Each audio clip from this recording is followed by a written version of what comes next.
proposto por Trump? Olha, não dá para falar sim ou não nessa resposta, porque eu como brasileiro, obviamente, que eu não gosto, né, de ver os nossos empresários que geram emprego aqui no Brasil passando por uma situação de dificuldade que não foi provocada por eles. Foi provocada por Alexandre de Moraes e por Lula. Então, nesse aspecto, é óbvio que eu não fico feliz, mas eu entendo que a gente tem que ter uma visão muito mais ampla. Esse cenário todo que eu estou narrando para você aqui, a gente está falando de liberdade, a gente está falando de democracia. E qual o preço que nós vamos continuar pagando para bancar as sandices, as maluquices de Alexandre de Moraes, que a pretexto de defender a democracia, está destruindo a nossa democracia? É um preço muito mais alto do que qualquer empresário possa pagar nesse momento de taxação de 50%. Porque é só a gente olhar para o lado, a gente não pode achar, Capelli, que as coisas nunca vão acontecer com a gente.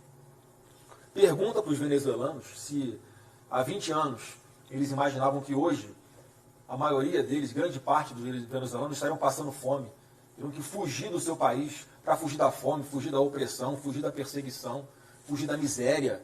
Ninguém acreditava que a Venezuela chegaria nesse ponto.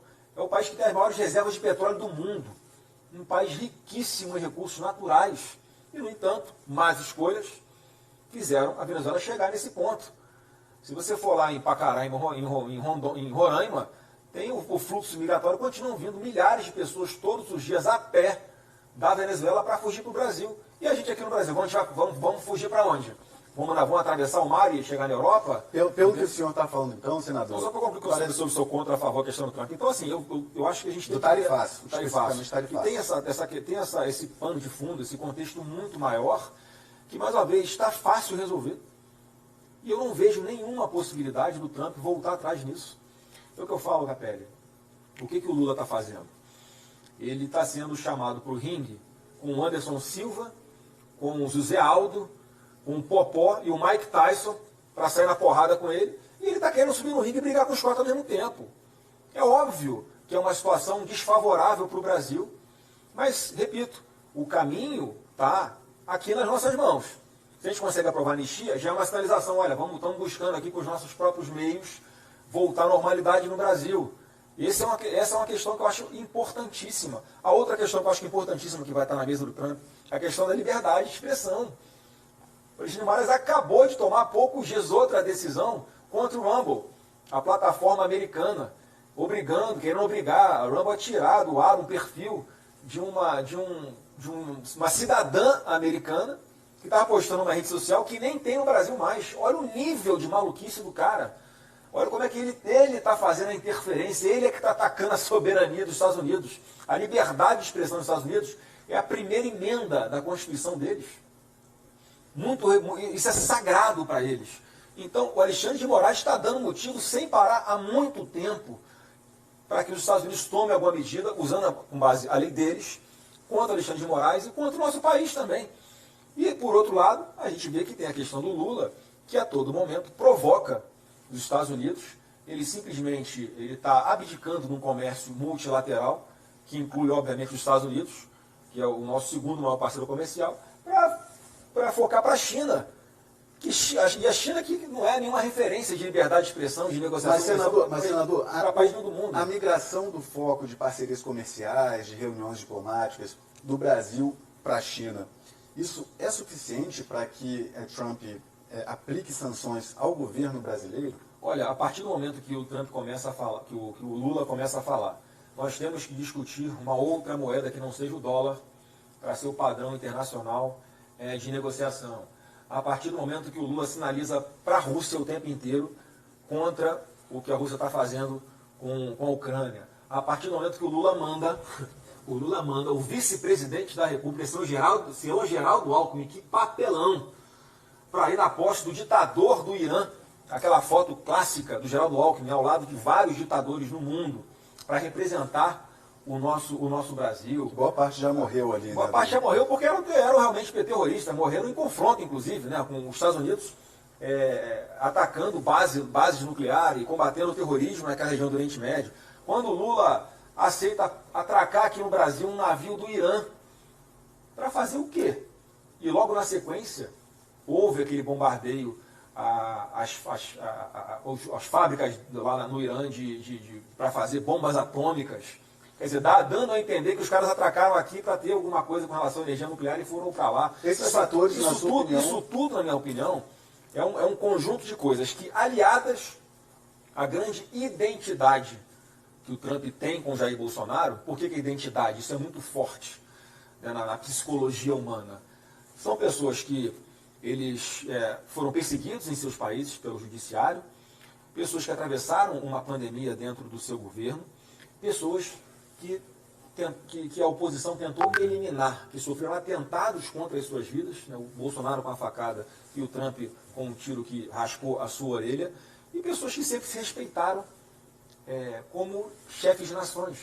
Então criou-se essa identidade do Trump com o Bolsonaro. Então esse conjunto de fatores, Alexandre de Moraes e Lula, responsáveis por esse tarifaço, e fazendo com que os Estados Unidos colocassem o Brasil na mesma prateleira da Venezuela. Mas essa identidade que ele tem com o presidente Bolsonaro, o caminho está muito fácil para mim aqui, pelo menos na minha percepção. As cartas estão aqui na mesa, muito simples de resolver. O senhor não acredita que o tarifaço, não as sanções a ministros do STF, mas o senhor não acredita que o tarifaço pode afastar o apoio de parte do segmento conservador, tendo em vista que o próprio agronegócio, que é historicamente um apoiador de Jair Bolsonaro, será muito prejudicado? O senhor não teme essa consequência? Olha, isso aí eu aprendi com meu pai, que a gente não deve fazer política preocupado com voto. A gente tem que fazer política preocupado em fazer a coisa certa. E a coisa certa a fazer nesse momento, repito, já deveríamos ter feito muito antes de ter essa situação toda com o governo Trump, que é a anistia, que é resgatar nossa liberdade de expressão na internet, que é defender a liberdade de imprensa. Essa punição ao Bolsonaro, a gente vai entrar nela já já, pune também a imprensa, pune o seu trabalho como jornalista, pune o trabalho dos veículos de comunicação que não podem entrevistar uma liderança política, a maior liderança política do nosso Brasil. Então isso tudo, ô Capelli, está muito acima de a gente ficar preocupado com se isso vai pegar mal, vai pegar bem com o eleitor. O Lula governa fazendo pesquisa, porque ele não é um cara autêntico, não é um cara verdadeiro. O Lula está cagando para o Brasil. Ele quer saber o que dá mais ibope para ele tentar recuperar essa imagem que ele está hoje completamente descredibilizada. Então, nesse primeiro momento, pode ser que haja um voozinho de galinha nele, melhore alguma coisa na imagem dele, mas as pessoas vão continuar passando fome. Quem recebe Bolsa Família vai continuar tendo seu benefício cortado.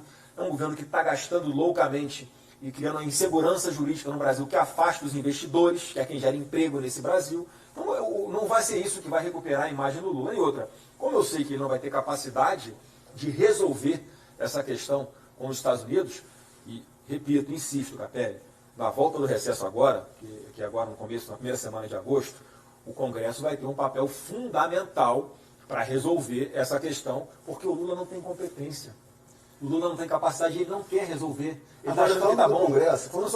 Ele está achando que está bom do jeito que está.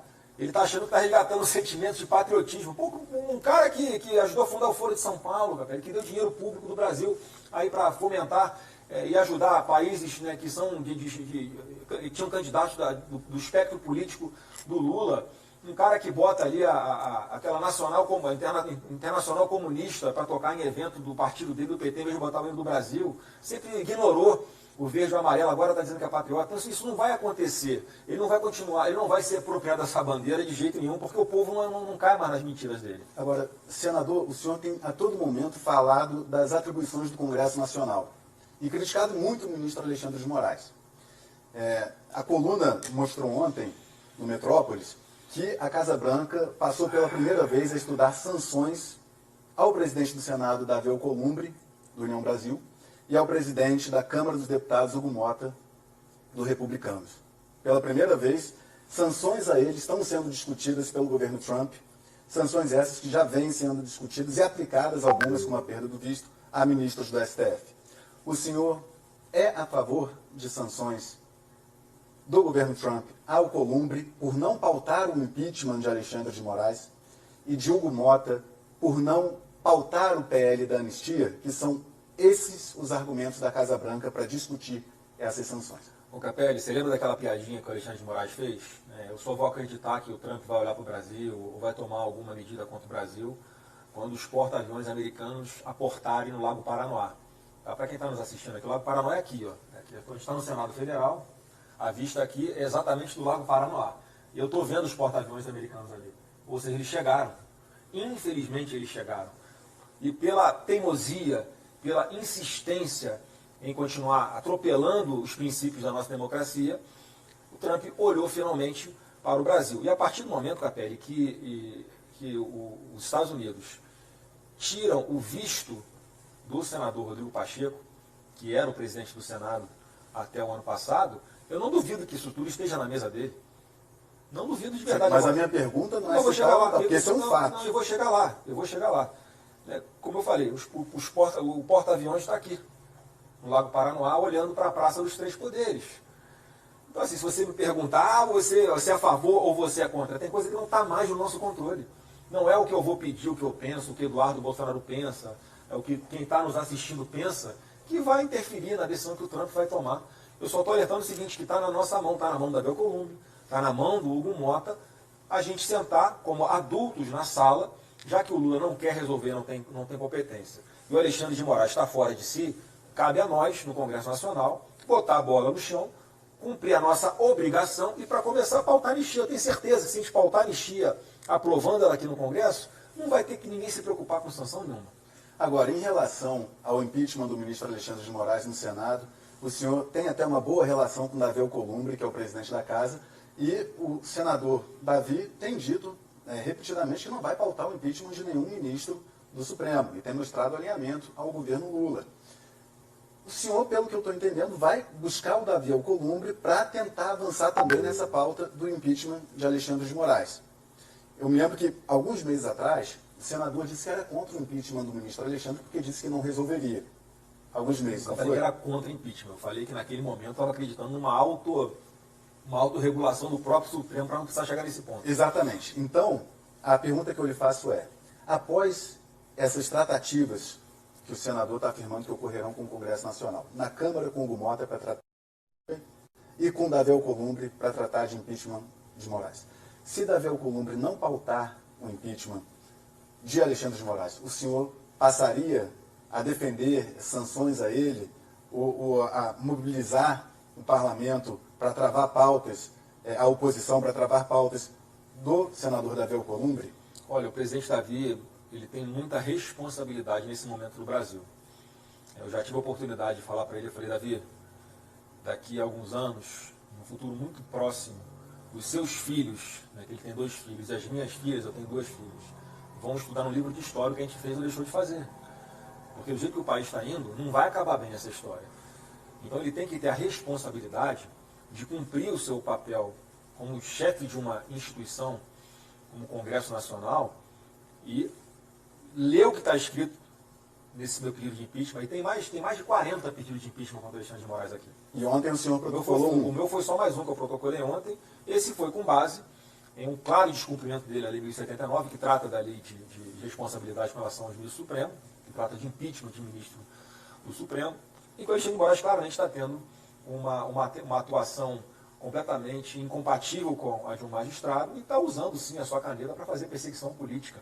Então, fundamentei com base nesse novo inquérito que ele instaurou contra o meu irmão Eduardo Bolsonaro e contra o meu pai, o presidente Bolsonaro, mais uma vez com uma narrativa ridícula, absurda, que não dá para entender como, por isso que eu falo que eu acho que ele não está bem da cabeça, Alexandre de Moraes, porque ele queria acusar de estar havendo uma conspiração para que haja uma intervenção de outro país militar para promover guerra contra o Brasil. Quer dizer, olha o ponto que o cara está chegando.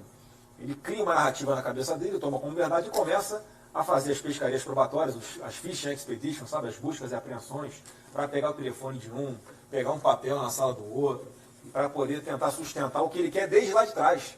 Ele faz ao contrário do que a gente aprende na faculdade de Direito, em que o processo não deve ter capa, em que você não investiga as pessoas, você investiga os fatos. Então, nessa toada que está indo, eu tenho a convicção que não há mais remédio constitucional, exceto o impeachment do ministro Alexandre de Moraes. Não O tem mais senhor o é que a fazer. favor de sanções como a Lei Magnitsky, não apenas ao ministro Alexandre de Moraes, mas à esposa dele, a advogada Viviane Barsi de Moraes, punição essa que está sendo estudada pela Casa Branca, sob o argumento de que o escritório de advocacia dela seria fortalecido com a atuação do ministro Alexandre, ou o senhor acha que seria injusto estender essa sanção à advogada Viviane Barça? Olha, Capelli, só pelo simples fato disso estar sendo cogitado lá, você vê como é que o Brasil está colocado na escória do mundo nessa relação com os Estados Unidos, porque isso só acontece, Capelli, com aquelas pessoas que fazem ali lavagem de dinheiro para terrorismo, pessoas que participam de grupos terroristas em outros países, pessoas que cometem crimes gravíssimos. E ela visa proteger a democracia, os interesses de empresas e cidadãos norte-americanos. Então, a partir do momento que o Alexandre de Moraes está tomando medidas fora da lei contra cidadãos e empresas americanas, eu entendo que ele está ali dando razão para que isso seja uma possibilidade tratada lá no âmbito dos Estados Unidos. Então ele tem que ter o entendimento, ele tem que compreender de uma vez por todas, ele não pode continuar fazendo o que ele está fazendo. E assim, se o cara tem um relógio de sei lá quantas centenas de milhares de reais, que obviamente um salário de ministro do Supremo não dá para comprar, eu imagino que o pessoal nos Estados Unidos está olhando para cá, pô, tem alguém que banca esse cara. E eles estão entendendo que a esposa dele, que é advogada, tem título de advocacia. Então, assim, não cabe a mim, não cabe a você, não cabe a quem está nos assistindo, falar qual é a punição que tem que ter para ele ou não. Eu só insisto muito, Capelli, que a solução de todos esses problemas está na nossa mão. A gente só vai ter que decidir. Vamos continuar dando suporte para o Alexandre de Moraes continuar destruindo a nossa democracia. O caminho está muito claro aqui, ó, Venezuela, igual. Ou nós vamos escolher o Brasil, o nosso país, para poder resgatar a nossa democracia e voltar à normalidade. Disputar uma eleição com o presidente Bolsonaro na urna. Porque hoje ele está inelegível porque o Alexandre de Moraes não quis deixar ele elegível. Ele articulou no TSE, junto com outros ministros que ele escolheu perante, por exemplo, as duas indicações da OAB que o presidente da República, Lula, tinha. Os dois escolhidos da OAB que o Lula tinha que escolher foi o Alexandre de Moraes que sugeriu os nomes. E o Lula escolhe para ele poder formar uma maioria ali e continuar perseguindo o Bolsonaro. Essa não é só a minha opinião, é o que eu estou vendo que eu acho que é até um senso comum isso tudo. Porque as pessoas não estão levando em consideração, mais uma vez, Capelli, o que está no processo, o que está nos autos, o que está no papel. As pessoas estão levando em consideração quem vai julgar o Bolsonaro para já entenderem que ele está condenado. Isso não é democracia. Vai estar tudo certo. Você já pensou como fazer para dar certo? É só compartilhar, participar e seguir o seu amiguinho. Vai estar tudo certo. Você já pensou como fazer para dar certo? É só compartilhar, participar e seguir o seu amiguinho. Vai estar tudo certo.